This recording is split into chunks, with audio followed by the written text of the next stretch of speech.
shooting me down all the time, Mariam? Hilarious. Sorry. It's fine.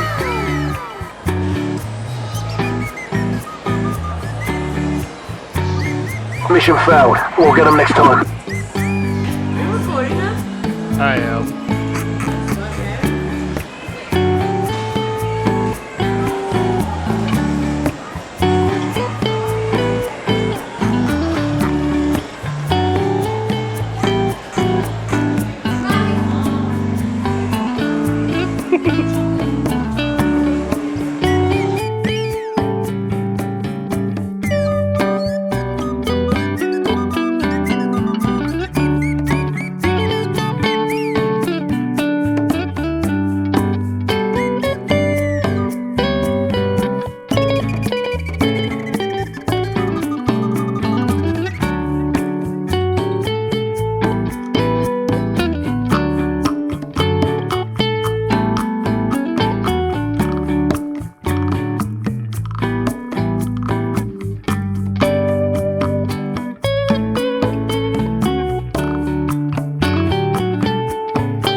So we're about the 4th day into the event, and I've completed all 4 tasks. And as much as it was easy, it was also fun to play. I went through all of the tasks with my wife as well, and it was more like a competition between both of us. We were both jockeying to try to get who could get the most. There was a little bit of hang-ups in the middle of the task, but I thought they were more challenging than they were anything else. As far as I'm concerned, this is the first official event for wizardsunite. I don't really consider the emergency task that big of an event, even though during that event we were able to see higher level confoundables than we would normally see. I remember, I think I saw Ron Weasley's father during that, and he turned into a rubber ducky. That was literally the highlight of that event for me. For this, the overall event I thought was amazing, and I really enjoyed the prizes that you got towards the end. If you guys don't know, a lot of the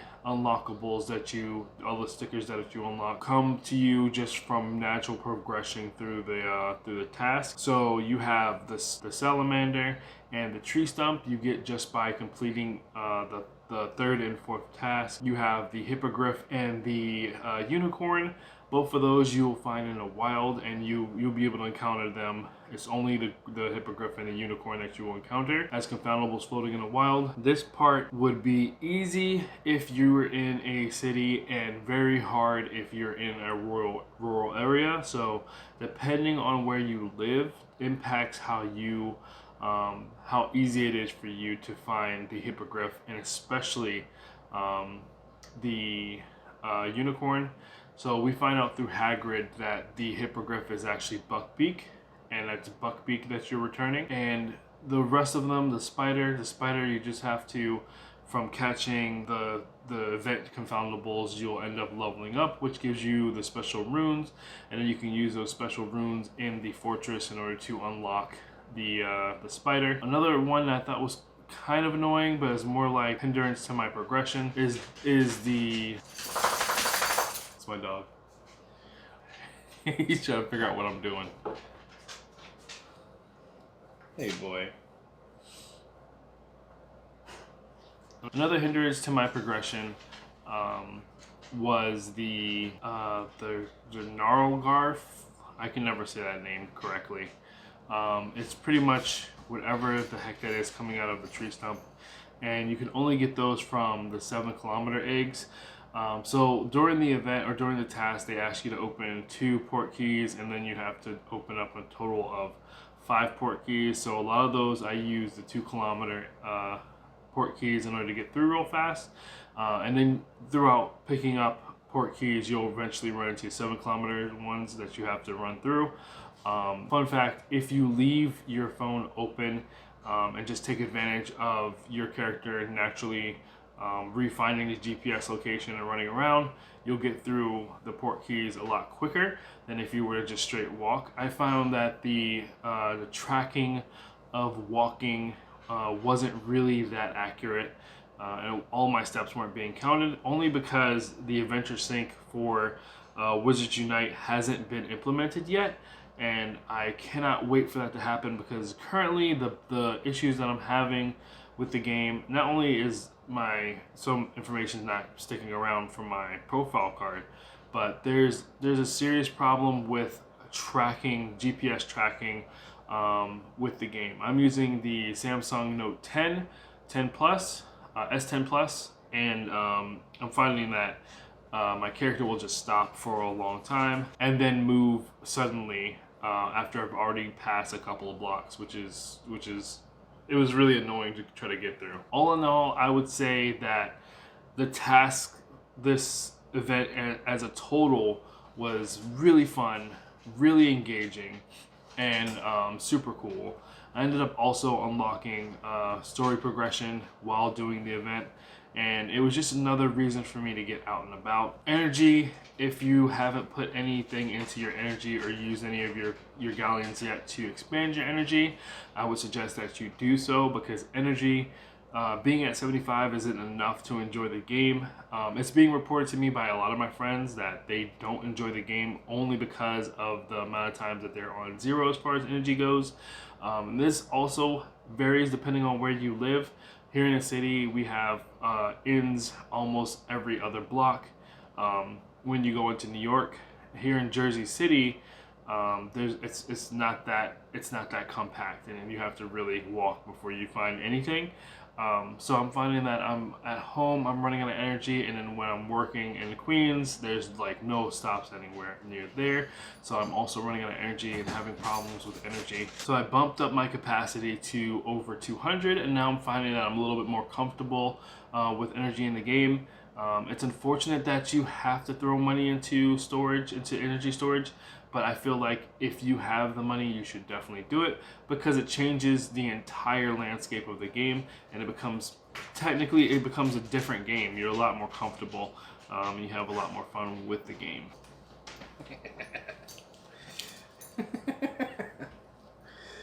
What is it? What do you want? Huh? You want attention? You want attention?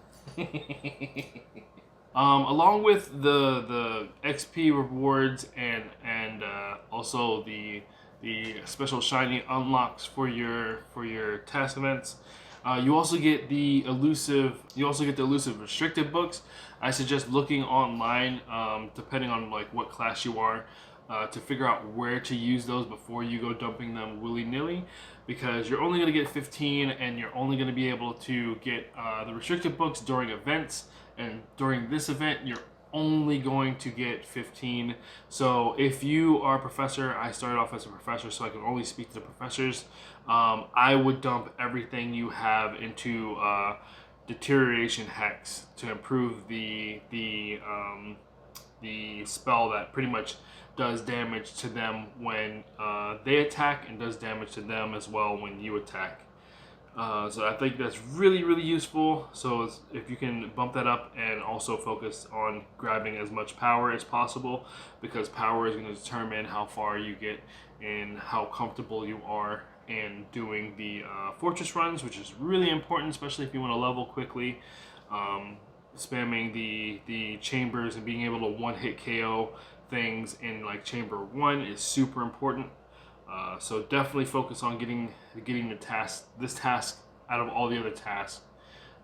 This event out of all the other events are really important just for the restricted books. The restricted books are really, really important to your class, especially depending on what kind of class you have. So it took me about 3 days in total to complete everything. The only thing I really got hung up on were the port keys and unlocking the port keys. But again, like I said, it wasn't that bad. It wasn't that big of a deal. It's really unfortunate that you can't prestige Flora and Fauna registry once you're completed with it, because like I said, I got like in the second day I was already had all of the unicorns, all of the buckbeaks, all of the stumps, and all of the spiders, because they're so easy to get to. And the only thing that was really locked for me, and this is only because you had to get through the 4th event in order to get it, was a salamander, the brilliant salamander, and the brilliant snargaluff, which is a snargaluff you get from 3 7-kilometer eggs. Not eggs, I'm sorry, 7-kilometer. Another highlight from the event were actually the 7-kilometer eggs. It was really cool to see the Forbidden Forest in the game and being able to look around and do the little mini event, port key event in the Forbidden Forest. So I can't wait for other events to pop up, because literally they can transport you anywhere in the Harry Potter verse. I found that while doing it, I really wanted AR glasses to be a thing, because I wanted to feel like I was in there. I wouldn't be too opposed to having like some off app for people who own VR glasses, where you can come home and open up your port keys at home in VR and throw on your VR glasses and kind of like explore the areas. That would be pretty cool. But yeah, it was really neat to see the Forbidden Forest and going and grabbing all the different things. They even hid one at the very top of the trees. The detail in the Forbidden Forest was pretty cool. You can see the centaur in the background if you paid attention, or you can look straight up and then there's a full moon, and you can find the spurts or whatever high above the treetops. So that was pretty awesome. So with this event, you got a lot of XP, you get a lot of scrolls, and you get 15 restricted books. And as far as progression for your character, this task or this event was super important for that. Outside of that, there's really no value for me as far as looking at the registry, especially since I couldn't prestige it, and it's not something like Pokemon Go where you can trade it. The value for me in this game so far is without a doubt the mystery that's being slowly unlocked, the storyline that's being slowly unlocked. I have fun collecting all the confoundables, but I definitely have fun pushing the lore forward and trying to figure out what happened to Grim Folly. Out of everything that I've discovered so far, I do know that it might not be Grim Folly that caused the calamity. I really wish you could go through kind of like a movie and watch from the very beginning of what you found all the way through. But what I found, and this is the reason why they probably don't do that, I found that I'm finding things that are not necessarily in line. So I'm finding like chapter 2 stuff, chapter 1 stuff, and not really chapter 3. So I'm guessing that maybe it's region locked depending on where you are. Depends on what you can get or how far you can go. I just don't know. After catching a lot of confoundables over and over again, you find little clues on whatever confoundable that you currently got a bunch of. So it's like that's what's slowly unlocking. I believe I found Grim Folly's ministry key, which was really interesting. And they were like, oh man, if this got into the wrong hands, this would have been crazy. But this is like one of many things that I found. And I'm finding more chapter 2 things than I'm finding really chapter 1. So it's a journey trying to unlock everything. It's really, really fun. And I'm having a ton of fun with the game, especially running around the city with the wife is awesome. If you're having problems with trying to figure out how to battle in the game, I know I had an issue with it. I know someone mentioned on stream, like how do you battle in Wizardsunite? I guess I could show you guys a clip of me playing the game. Pretty much you just put your finger down on the screen, drag down until you find your cursor moving around the screen, and then line it up with the circle that's on the screen, and then wait for that to fill up. Once that fills up, you can then, without lifting your finger up, I know I found this out super late, that if you lift your finger up, you automatically fail the first cast. So without lifting your finger up, do the trace with your finger as fast as possible and as accurately as possible, and that will do damage, sometimes critical damage, depending on how you roll your character as far as stats goes. There's a lot to the game. You have stat rolling, you have mystery unlocking, you have a collection book that you can prestige. On a lot of them, I'm at the second prestige right now, and I think only the book are the challenges. I have the second prestige. So I'm sorry. So I'm on the first prestige with a lot of them, the copper, and then on the challenges, I'm actually on the second prestige, working on going towards the third prestige. And these challenge books are you get from doing the fortresses. So I've been doing a lot of fortresses. I haven't really seen the benefits of playing with other players because I haven't really found a lot of players to play the game. And this is New York City, so like when Pokemon Go was out, I know it took a lot for the game to get going, but when it got going, there was literally people everywhere. I'm still struggling to find other people that play the game, which kind of speaks to the game itself. Like, I don't know if there's not a lot of us out there, Harry Potter nerds, but I could have sworn that this game, or the lore, would probably bring a lot of people in. I believe that the lore is canon, because it's picking up right after the Cursed Child. So that for me is like amazing. It's like a very slow book that you get to unlock little by little, which is super engaging, super intriguing to me. And I've just been trying to get as many people as possible to try to play the game. A big holdback, I know for a fact, is definitely the energy. I feel like we should have started with a little bit more energy, or the whole energy system needed to be reworked, because I believe it's pushing a lot of people away that would have naturally played the game. Also, the fact that it's a registry, I don't think that doesn't bother me, but I'm not sure if a lot of the Pokemon Go players, I'm pretty sure they would like to have something that they could keep and also trade and talk about and bring up a discussion. If they would have went that route, I thought it would have been a little bit more cooler. But the sticker books that don't really hold any meaning, because you can't do AR photos with all of them. You can only do AR photos with like the more popular ones, and then the rest of them, it's just like you have to prestige. So once you prestige, you don't have access to the AR photos, which is unfortunate, because I feel like as soon as you catch it the first time, you should be able to use AR photo. And I want to see more AR photos on all of them. I don't, like, I think that would be a fun feature as well, to be able to take a picture of everything you've caught fully, and do AR photos. It's just, I know this is the beginning of the game's life cycle, and there's going to be, I know this is the beginning of the game's life cycle. There's going to be there's gonna be different features down the line that gets added that makes the game better. I just don't want them to start off like Pokemon Go did, where they had a strong start and then there was a long lull, which left a lot of people to leave. And then when they finally started rolling out with the really cool features, most of the players have already like left. But they're doing pretty strong right now. I just want to see the same for this game because ever since this game came out, I completely stopped playing Pokemon Go. I think the only reason why I'll probably go back is for Armored Mewtwo.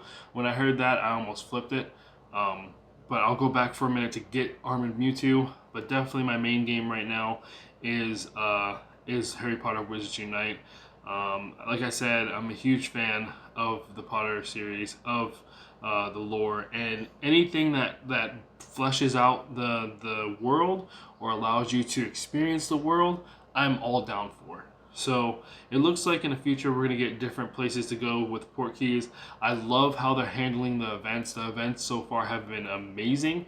The game itself, in my opinion, and I could be biased here, the game itself is better than Pokemon Go, only for the simple fact that it's more engaging. There's more to do. You're being kept busy. You're being kept. You're engaging out in the wild with different things that you have to do. The oddities are really cool. The different times, the different spawn times of that. It mixes up the gameplay so that you're not really doing the same repetitive thing over and over again. You're doing different things. The potion brewing and master notes and the whole gameplay of that is amazing. And if they add any other features, I'm pretty sure I would be super ecstatic. But for right now, that is it for me, guys. If you guys have any questions, definitely hit me up in the description down below. Also make sure to hit that follow button and let me know how I'm doing. Your feedback is super important for the progression of this channel. Thank you guys for all your support, and I will see you guys